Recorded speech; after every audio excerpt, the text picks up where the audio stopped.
En el ámbito de la ética jurídica, la deontología del abogado establece principios y deberes que orientan la conducta del profesional más allá del cumplimiento formal de la ley.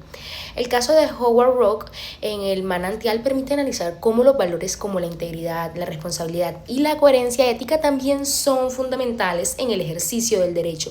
Su defensa ante el tribunal resulta especialmente relevante para reflexionar sobre el comportamiento ético del profesional cuando sus convicciones entran en tensión con normas sociales o contractuales. En 5 puntos claves para dar de respuesta o para ahondar sobre este tema. El manantial de Annie Rand no es solo una novela sobre la arquitectura, es un manifiesto sobre la soberanía del individuo, la historia que culmina en el icónico juicio de Howard Roark, quien prefiere destruir su propia obra antes que permitir que el colectivismo dilapide su visión. Hay ciertos puntos claves sobre el discurso de este creador, y es el creador versus el parasitismo, la integridad como lo absoluto, el rechazo al conformismo y el derecho de la identidad. También debemos tener en cuenta una frase como muy popular que él decía, o muy influyente, que era: no construyo para tener clientes, sino que tengo clientes para poder construir. En este caso, empecemos a analizar. La primera pregunta: ¿cuáles son los antivalores que pueden contradecir el valor de la creatividad? En este caso, la creatividad no es solo la producción de algo nuevo, sino un acto sobre la soberanía intelectual. Por lo tanto, los antivalores que la contradicen son aquellos que buscan diluir la individualidad del colectivismo. Está el conformismo versus el colectivismo, la mediocridad, que en este caso la podemos denominar un filisteísmo, y el parasitismo intelectual. Todo eso, a grosso modo, podemos decir que es el miedo de la diferencia, cuando el qué dirán o el siempre se ha hecho así prima sobre la lógica del diseño, sobre la creatividad que muere.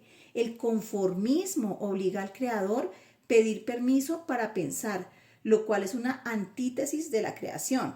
La mediocridad no es solamente falta de talento, sino la renuncia voluntaria a la excelencia. La mediocridad se manifiesta en el deseo de encajar en lugar de sobresalir, prefiriendo seguro y común sobre lo arriesgado. Y el parasitismo es el antivalor de quienes no producen ideas, sino que viven de las ideas de otro. Es un aspecto como muy común hoy en día entre la comunidad, sino que viven las ideas de otros, alterándolas para hacer aceptables a su mundo. También tenemos un punto muy importante, que es la envidia niveladora. Es un sentimiento destructivo que busca reducir la grandeza ajena para no sentirse inferior. Se manifiesta como la censura, la alteración a las obras maestras bajo la excusa de la humildad o la necesidad El social. segundo punto, ¿cuál es la relación que existe entre libertad, creatividad y plagio? Cuando analizamos la relación entre la libertad, la creatividad y el plagio, desde una perspectiva ética, no estamos simplemente frente a conceptos aislados, sino ante una tensión profunda entre autenticidad y fraude, entre responsabilidad y apropiación indebida. En primer lugar, la libertad es la condición esencial que permite al ser humano crear. Sin libertad no hay posibilidad de pensamiento propio, de innovación ni de construcción de ideas auténticas. Es precisamente esa libertad la que permite que una persona desarrolle una visión única del mundo y la exprese a través de una obra.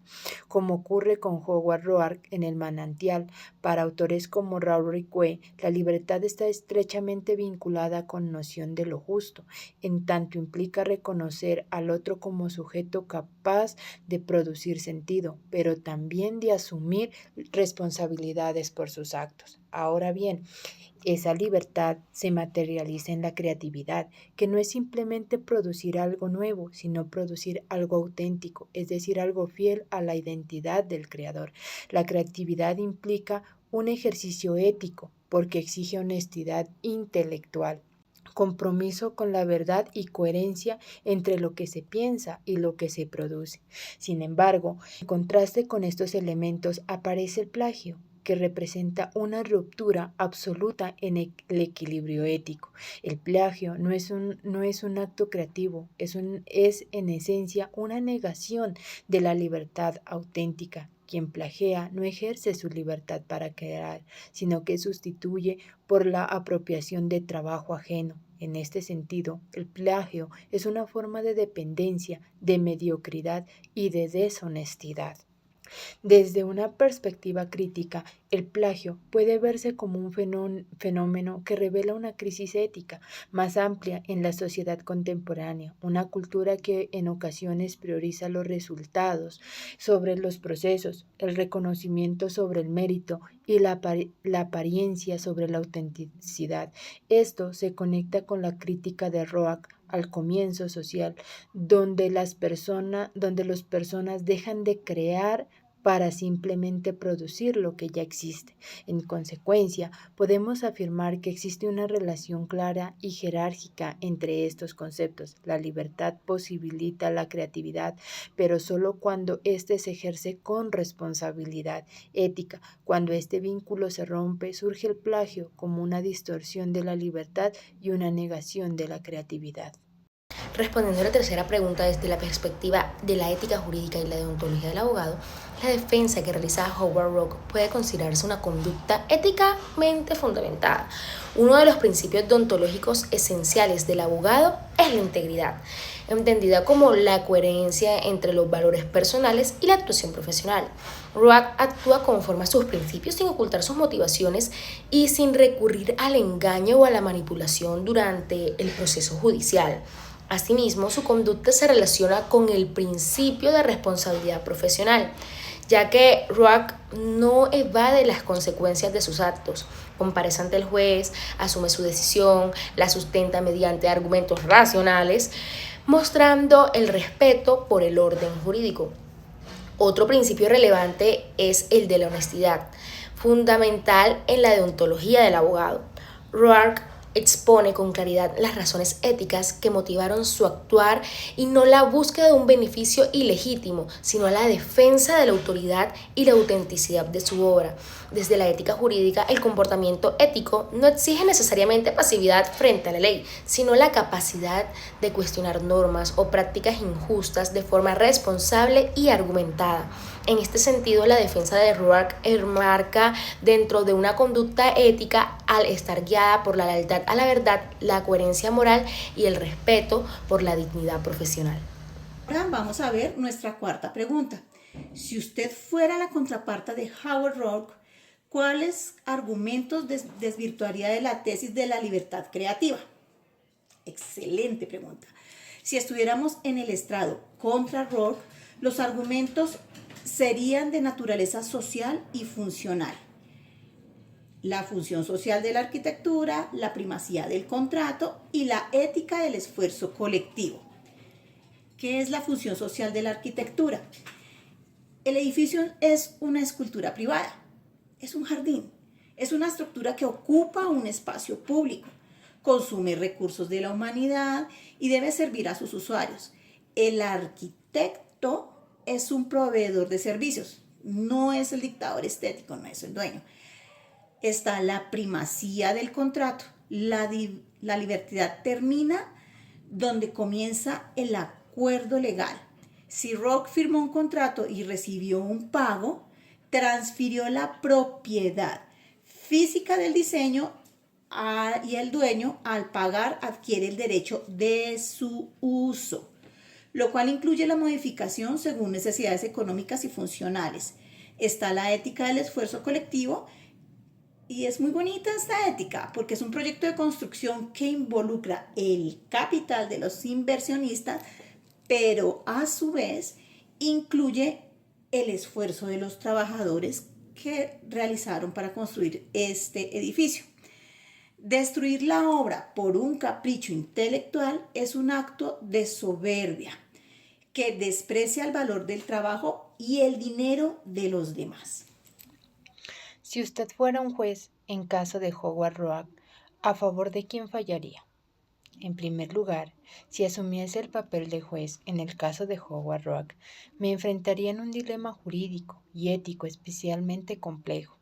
en el que, no obstante con aplicar la ley de manera mecánica, sino que se requiere un ejercicio profundo de interpretación, ponderación de derechos y análisis de principios. En primer lugar, es necesario reconocer que Roark actúa en defensa de un valor fundamental, la integridad de su obra. Desde una perspectiva ética, su postura es coherente, ya que no acepta la modificación de su creación sin consentimiento, lo cual constituye una vulneración directa a su identidad como autor. En términos, el pensamiento de Ricoeur, aquí está en juego el reconocimiento del sujeto como creador y la justicia entendida como respeto por la autonomía y la dignidad del otro. Sin embargo, aceptar plenamente la conducta de Roark implica validar una forma de ejercicio absoluto de la libertad individual, lo cual resulta problemático en un Estado de derecho.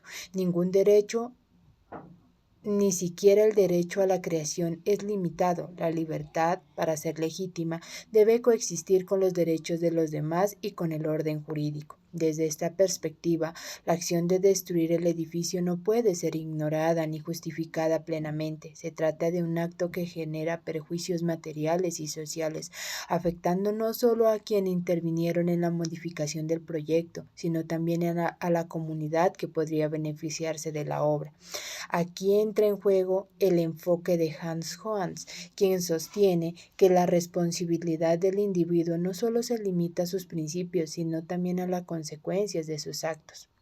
Por lo tanto, mi decisión sería la siguiente: reconocer que Howard Roark tiene la razón en cuanto a la defensa de su integridad creativa, lo que implica que la modificación de su obra sin su consentimiento constituye una violación a sus derechos morales como autor. Este punto es fundamental, ya que protege no solo a Roark, sino a todos los creadores frente a la desnaturalización de su trabajo. No obstante, también establecería que Roark incurrió en una conducta jurídicamente reprochable, es destruir al destruir el edificio, ya que este acto excede los límites legítimos del ejercicio de su libertad. La defensa de su derecho no puede implicar la vulneración desproporcionada de otros derechos. En este sentido, impondría una responsabilidad proporcional, probablemente de tipo civil, obligándolo a responder por los daños ocasionados, pero evitando una sanción excesiva que desconozca el contexto ético de su actuación. Desde un enfoque crítico, este caso nos obliga a cuestionar si la sociedad realmente está preparada para reconocer y proteger la creatividad auténtica, o si por el contrario tiende a castigarla cuando desafía las normas establecidas. La figura de Roark pone en evidencia una tensión permanente entre el individuo que crea desde la autenticidad a una sociedad que muchas veces prefiere la conformidad. En conclusión, mi fallo no sería únicamente una decisión legal, sino también una afirmación ética. La creatividad debe ser protegida, pero nunca desligada de la responsabilidad. La justicia, como plantea Ricoeur, no consiste en imponer una verdad absoluta, sino en encontrar un equilibrio razonable entre libertades, derechos y consecuencias. Muchas gracias. Podemos concluir que el análisis del caso de Howard Roark permite comprender por qué la ética jurídica y la deontología del abogado no se reducen al cumplimiento mecánico de la norma, sino que exigen una actuación basada en principios como la integridad, la honestidad y la responsabilidad. La defensa realizada por Roark, aunque controvertida, refleja una conducta coherente con estos valores esenciales para el ejercicio del derecho. Este tipo de dilemas éticos refuerza la importancia de formar abogados capaces de argumentar, cuestionar y actuar con rectitud moral, contribuyendo así a la realización de justicia y al fortalecimiento del Estado de Derecho.